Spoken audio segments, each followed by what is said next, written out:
All right, folks, we're here today to do a comparison between the Tricer BC tripod and the Aziak Backcountry Light.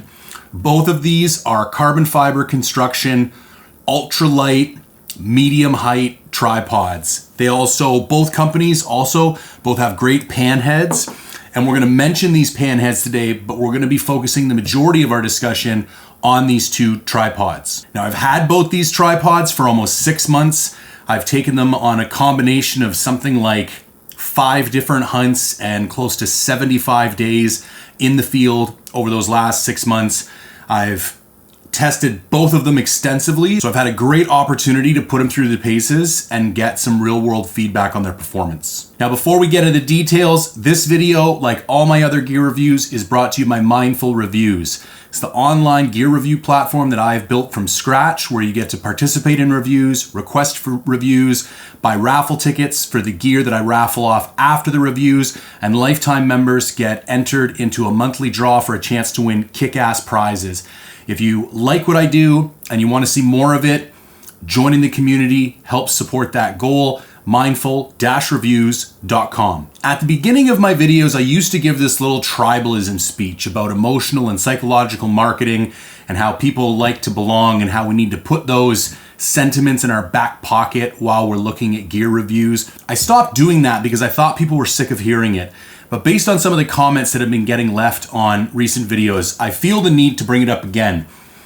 Listen, if I make a negative comment about a product that you have bought, don't feel the need to argue with me in the comments below. It's just my opinion.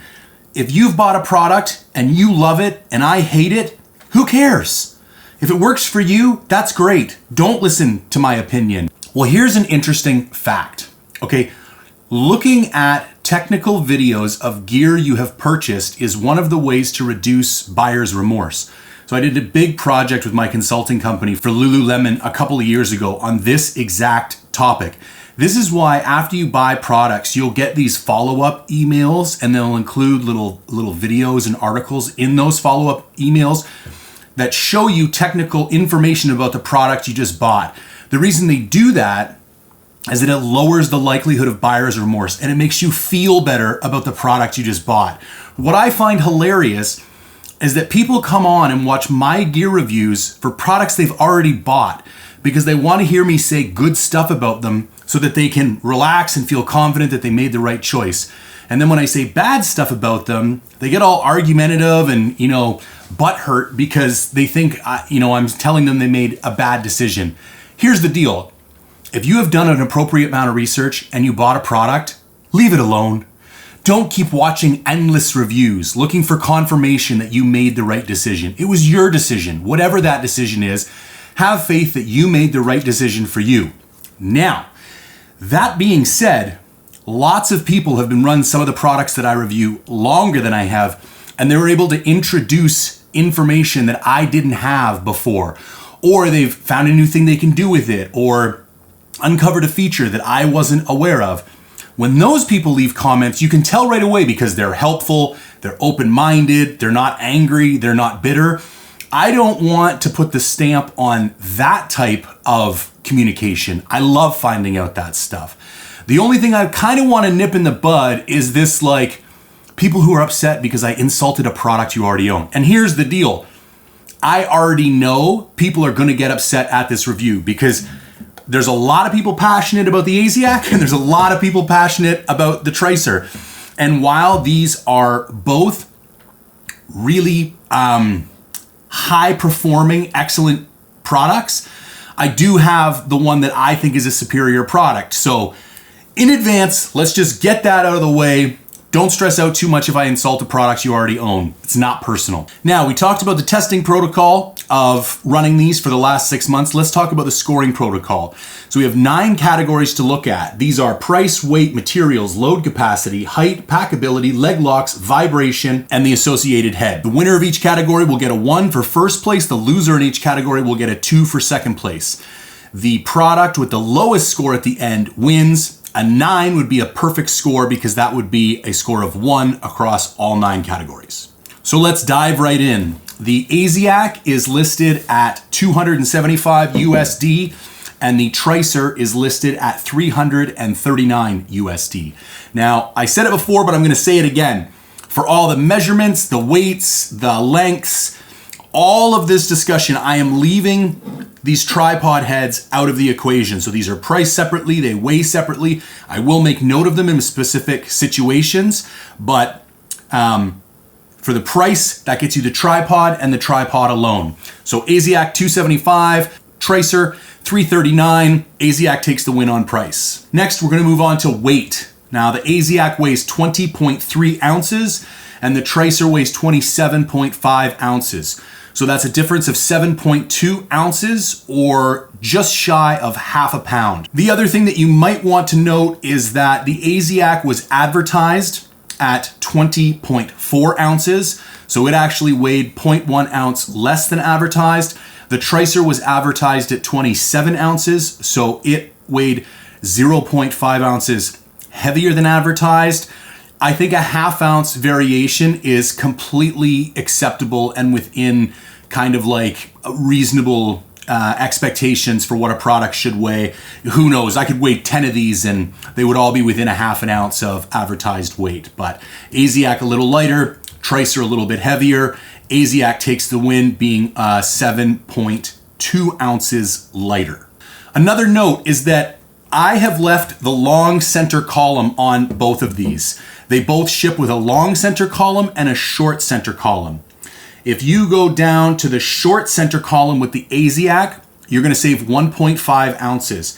If you go down to the center column with the Tricer, you're gonna save 0.4 ounces. So in both iterations, the Aziak is the lighter of the two tripods. Now, moving on to materials. At the time of this review, I'm still waiting to hear back from Aziak as far as the nature of the carbon fiber used in this tripod.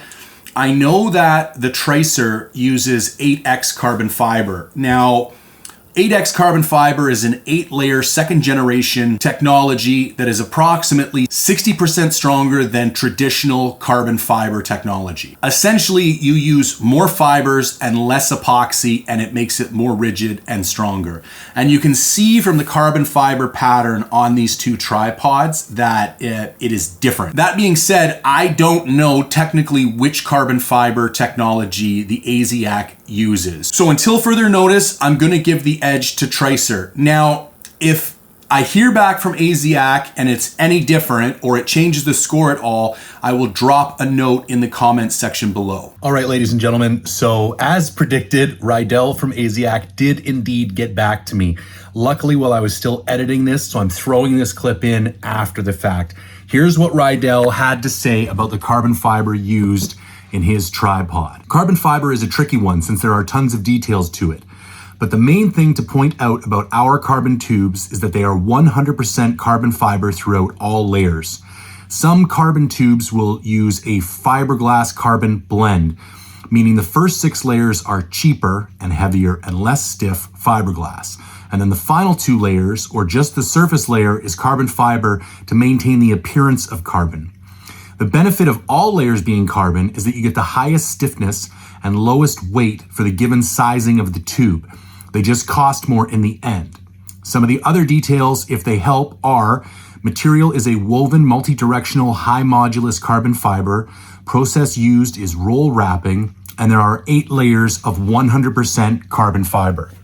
So I feel pretty confident after reading that the grade or the quality of carbon fiber in both of these tripods is equivalent to that 8X standard, given that there are 8 layers of pure carbon fiber in the Aziak tripod like there is in the Tricer. So I will be adapting the final spreadsheet to give this a tie. They will each get 1 point for having such high quality carbon fiber in the tripod. Now, this doesn't change the final outcome of the review. So when you get to the end, don't worry, there's 1 point difference, but the actual ranking of the two tripods, this doesn't change anything significant. So again, thanks to Rydell for being so transparent with the construction process of the Aziak tripod. Now, back to the review. As far as load capacity goes, the Tricer comes in at 26.4 pounds and the Aziak comes in at 14 pounds. So we'll get into this later, but the Tricer has beefier legs with a bigger diameter, and obviously high quality carbon fiber construction, so it can handle a little bit more weight. My only caveat with this is that as a hunter, I've never put more than 14 pounds on my tripod. I suppose you could put a really large gun on your tripod. However, neither of these I would consider ideal rifle shooting platforms. Both of them are capable as being rifle shooting platforms. I know people personally who have shot successfully off of both, but I wouldn't say that these are those like upper end, high caliber rifle shooting platforms. They're not heavy enough. They're not stable enough in order to support multiple, rifle uses. So Tricer will take the lead in this category for load capacity. Now let's look at usable height. So the tallest that the Tricer goes with the long center column is 40 inches. That's fully extended. And the shortest that it goes is 11.5 inches. And you will notice with both of these with the longer center column, it's the long center column that actually limits how low these can go. So even though these legs go out to be basically parallel to the ground, this center post here gets in the way. The Aziak, on the other hand, is a 45-inch max height and 12-inch min height. So basically at 11.5 and 12 inches for min height, they cancel each other out. And the Aziak, being 5 inches taller, will take the lead. And remember, both of these would go shorter if you replace the center post with the short version.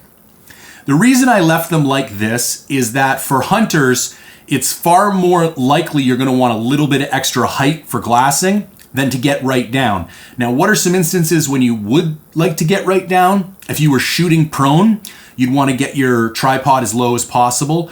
Also, sometimes when you're glassing, like for sheep, for example, and you're cresting a ridge and you don't want to skyline yourself, so you're kind of belly crawling, being able to put your tripod almost flat, so it's literally just the height of the spotting scope off the ground, enables you to glass with a much lower silhouette. So some people would like doing that. However, I like the versatility of the center post because otherwise you're doing almost all of your height adjustments with your legs. And you end up sitting in some of the weirdest spots backcountry hunting. And if I had to adjust my leg height every single time I wanted to bring my optics up or down, because lots of times when you're gridding out a mountain, as you move up the mountain, you need to move the glass up, because as you angle the glass, when you look down into a spotting scope, an angled spotting scope, the optical lens moves further and further away from you. So you need to kind of keep mini adjusting the center post to keep it level with your eye. And I can't imagine doing that, those minute adjustments with each of the legs. It would be infuriating. Okay, packability is a big one. And I will say from my experience, there's a pretty significant difference between the two. To put things in context, Tricer is advertised, and I would say it's true, as being about the diameter of a Nalgene bottle, while the Tricer is about the diameter, it's actually slightly smaller than the diameter of a can of Coke. So if you look at these two diameters, they're pretty significantly different. Now, one of the main reasons for that is the center post on the Aziak has this kind of triangle convex column. And what that allows to do is the legs can come completely in until they touch each other. Whereas you'll notice on the Tricer, not only is the center column circular, there's also a fairly enlarged stopper kind of washer at the end here. So that's the limiting factor here, and that's what keeps the diameter larger. As far as height goes, the Aziak natively goes to 15 inches. If you run the Tricer in normal mode, it goes down to 17 inches. Now, one option you can do with the Tricer is these legs actually flip 180 degrees. And if you do that, you can bring it down to 15 inches. But the only way you can do that is if you remove the pan head. And I'm gonna be honest with you, I've been doing backcountry hunting for quite some time. I've never taken my pan head off of my tripod while hunting. It always stays on my tripod. So while it's a feature the Tricer offers, I don't think it's highly likely that you're going to use it very often. And I think the 17 inches is a more practical estimation of the condensed height of this tripod. Now, let's talk about leg locks. Both of these use a fairly standard method these days, which is a spinning leg lock, kind of popularized by the Slick, specifically the 634 system. Historically, spin locks have not been my favorite. I've used both of these. They both work adequately well. I haven't had any failures with either, so I'm cautiously optimistic that they're very well designed and they'll hold up to years of abuse. However, there's one thing I need to mention here, and that is one of the points of differentiation with the Tricer is that it is advertised as being an innovative tripod in that the legs with a small diameter are up top and the legs with a large diameter are below. And the rationale for that is by keeping more weight at the bottom of the tripod, you introduce more stability to the tripod and less shake to the optic that you're looking at through the tripod. We need to take a moment though and look at the physics of force and how it's applied to a tripod. And I'm just not sure where how the designer arrived at that rationale.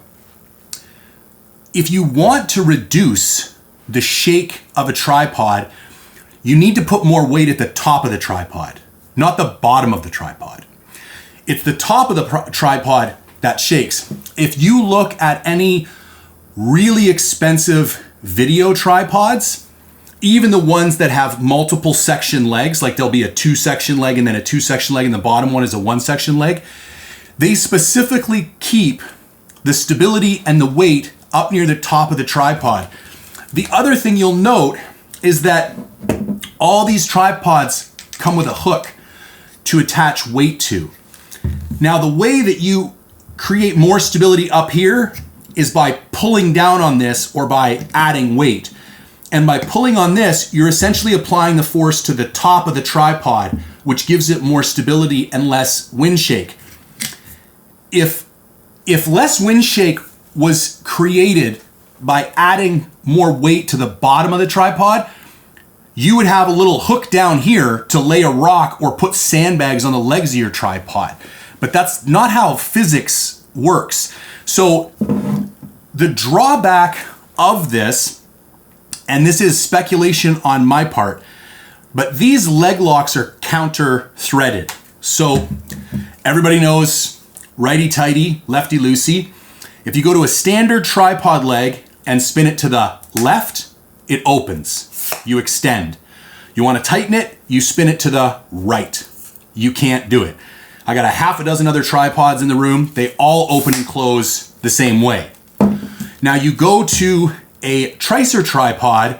If I want to open this and spin it to the left, can't.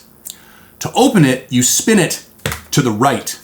Then it opens. To close it, you spin it to the left. Now, theoretically, there's nothing wrong with that.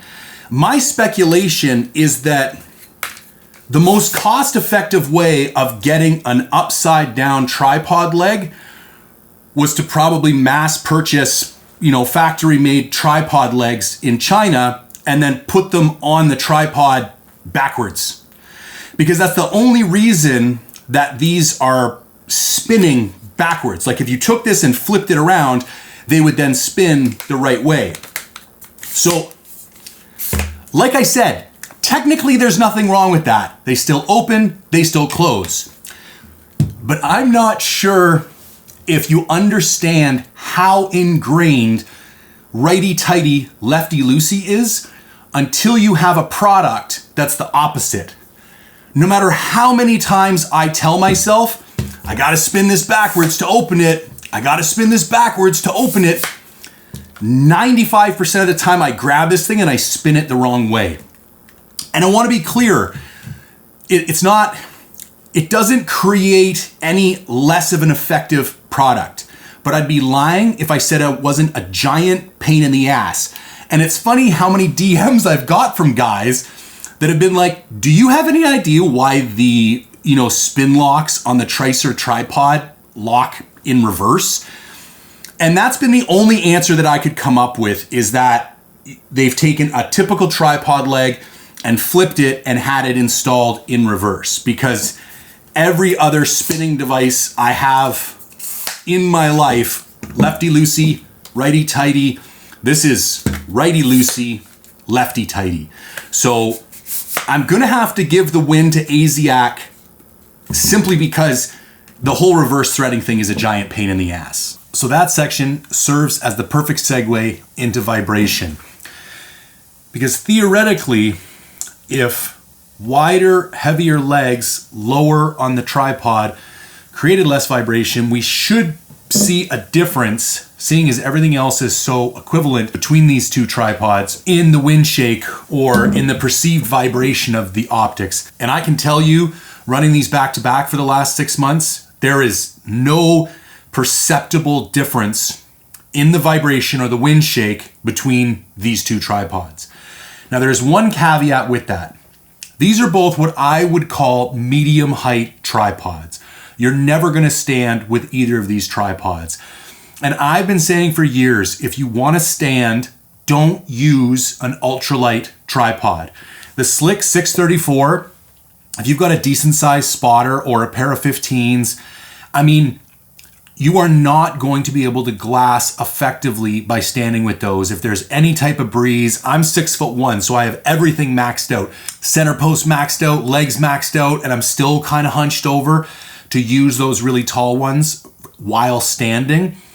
And so I made a decision long time ago that if I want to stand, I take a heavy tripod, something like the Outdoorsman's Tall.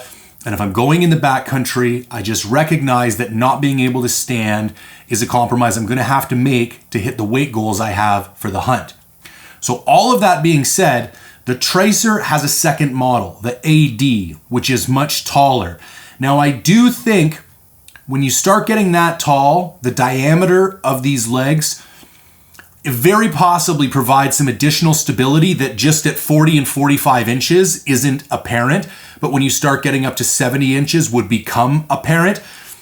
I feel pretty confident saying that I haven't run the Tricer AD, but knowing what I know about the BC and about the AD construction, I find it very hard to believe that the Tricer AD wouldn't be significantly stronger than the 634 at full extension.